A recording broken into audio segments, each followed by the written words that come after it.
नमस्कार दोस्तों, target with PS Parihar channel में आपका स्वागत है।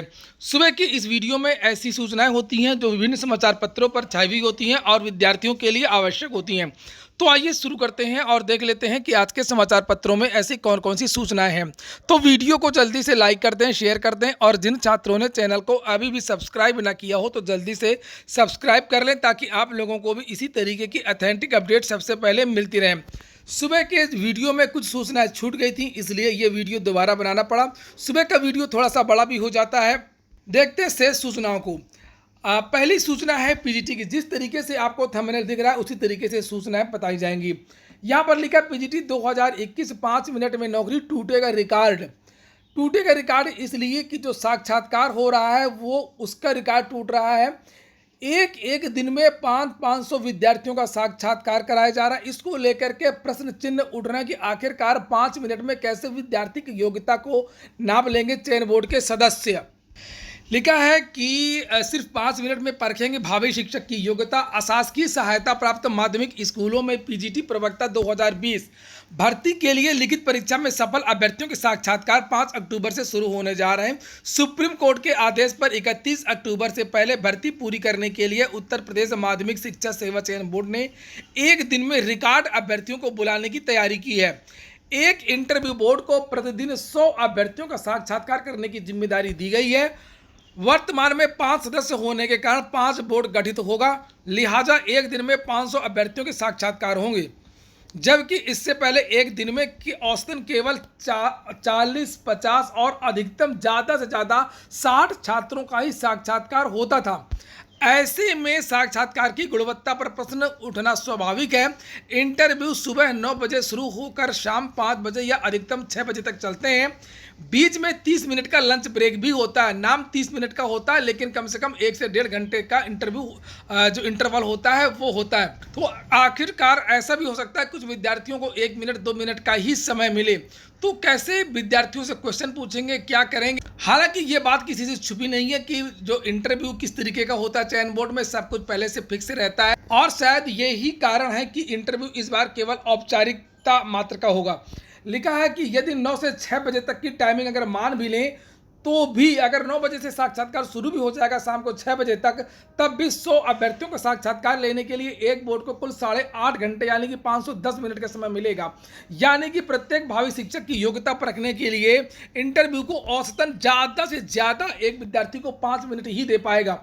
हालांकि चयन बोर्ड का कहना है कि जब तक साक्षात्कार पूरा नहीं होता तब तक साक्षात्कार लिए जाएंगे, भले ही रात के 9-10 बज जाए। चयन बोर्ड की स्थापना के तकरीबन 4 दशक में शायद ही कभी एक दिन में इतने अभ्यर्थियों का साक्षात्कार लिया गया हो। तो किसी विद्यार्थी के इंटरव्यू में ज़्यादा समय लग जाता है तो उसको मैनेज करने के लिए किसी विद्यार्थियों को कम समय भी दिया जा सकता है। तो ये एक बहुत बड़ा प्रश्न चिन्ह उठ रहा साक्षात्कार की भर्ती में, पीजीटी की भर्ती में। यहाँ पर लिखा है जो उच्चतर की जो भर्तियाँ होती हैं उसमें कम से कम 20 मिनट देते हैं साक्षात्कार में। किसी भी भर्ती संस्था की नियमावली में इस बात का जिक्र नहीं है कि साक्षात्कार कितनी देर तक लिया जाना चाहिए। हालांकि इंटरव्यू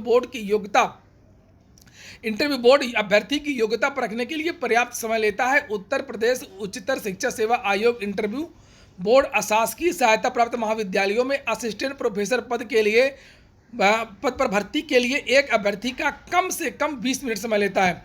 एक दिन में बोर्ड को औसतन 100 और अधिकतम 25 अभ्यर्थी ही अलॉट किए जाते हैं कि आप 25 से ज़्यादा छात्रों का इंटरव्यू नहीं लेंगे। लेकिन चयन बोर्ड इस बार पीजीटी के विद्यार्थियों का एक दिन में ही 500 विद्यार्थियों का साक्षात्कार ले रहा है, जो कि एक बहुत बड़ी बात है, सोचने वाली बात है कि आखिरकार किस तरीके से साक्षात्कार हो रहे हैं।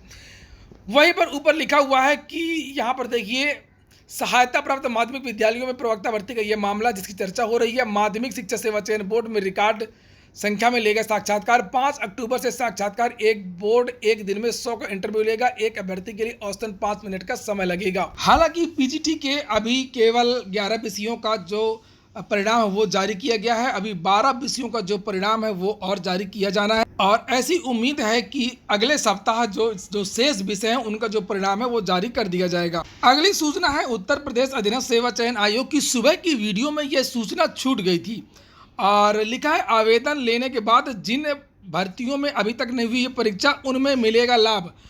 असल में यूपी SSSC बहुत सारी चीज़ें खुल करके बताता नहीं है, वो बाद में मालूम चलती हैं। अभ्यर्थी कल यूपी ट्रिपल एस गए थे पीके भवन, वहां पर बहुत सारे अभ्यर्थियों ने धरना प्रदर्शन किया। 500 से ज़्यादा विद्यार्थी पहुंच गए थे।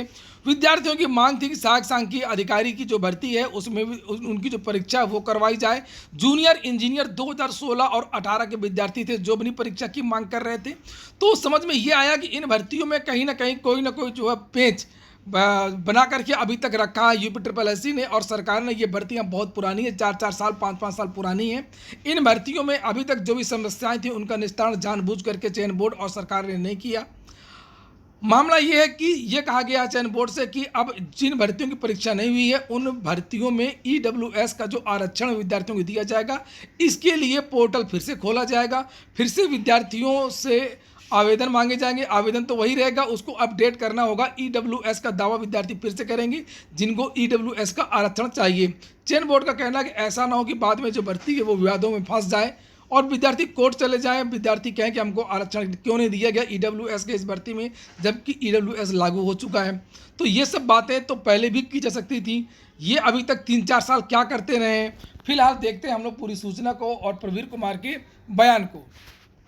लिखा है, उत्तर प्रदेश अधीनस्थ सेवा चयन आयोग पुरानी भर्तियों में भी आर्थिक रूप से कमजोरों को 10% आरक्षण का लाभ देने जा रहा है।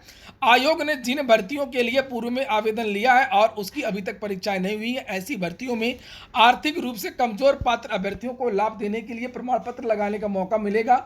वही पात्र होंगे जिन्होंने भर्तियों के लिए पहले से आवेदन किया। राज्य सरकार ने आर्थिक रूप से कमजोरों को 10% आरक्षण की व्यवस्था की है और अधीनस्थ सेवा चयन आयोग ने वर्ष 2016 व 18 में ऐसे कई विज्ञापन भर्तियों के लिए आवेदन लिए हैं जिनकी परीक्षाएं अभी तक नहीं हो पाई हैं। आयोग ने इन परीक्षाओं को कराने से पहले कार्मिक विभाग से आरक्षण देने के संबंध में राय मांगी थी। इसमें स्पष्ट कर दिया गया है कि 1 फरवरी 2019 से पहले अगर विज्ञापन निकाल करके आवेदन लिए जा चुके हैं और परीक्षा अगर नहीं हुई है तो पात्रों को आरक्षण का लाभ दिया जाएगा।